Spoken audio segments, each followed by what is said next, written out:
యేసు రక్తమే జయం పరిచర్య ప్రైజ్ ద లార్డ్.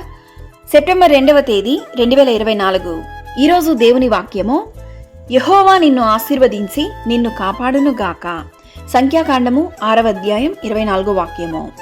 అవును క్రీస్తునందు ప్రియులారా, యెహోవా మోషేకు ఇలాగు సెలవిచ్చెను, నీవు అహరోనుతోనూ అతని కుమారులతోనూ ఇలాగనుము అని. దేవుడు పలుకుచున్న మాటయే ఈ వాగ్దానము. యెహోవా నిన్ను ఆశీర్వదించి నిన్ను కాపాడును గాక. యెహోవా నీ మీద తన సన్నిధి కాంతి ఉదయింపజేసి నీకు సమాధానము కలుగజేయునుగాక. అట్లు వారు ఇశ్రాయేలీల మీద నా నామమును ఉచ్చరించుట వలన నేను వారిని ఆశీర్వదించెదను. ఈరోజు ఈ వాక్యం వింటున్న ప్రియ సహోదరి సహోదరులారా, ఇన్ని రోజులుగా దేవుని సన్నిధిలో నీవు చేయు ప్రార్థనకు జవాబు అతి త్వరలో వచ్చును. ఆయన ఎవరి ఎదుట నిన్ను సిగ్గుపరచనివ్వడు. నీ దీనస్థితి దేవుడు మార్చి నిన్ను ఆశీర్వదించును.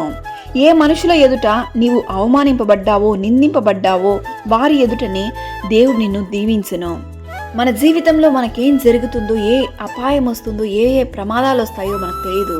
కానీ అన్ని వేళలా కంటికి రెప్పలాగా ఆ దేవాది దేవుడు నిన్ను నన్ను కాచి ఆ మంచి ఆరోగ్యాన్ని ఇచ్చి ఈ దినం వరకు ఆయన కంటికి రెప్పలాగా కాచి కాపాడి నడిపిస్తున్నాడు.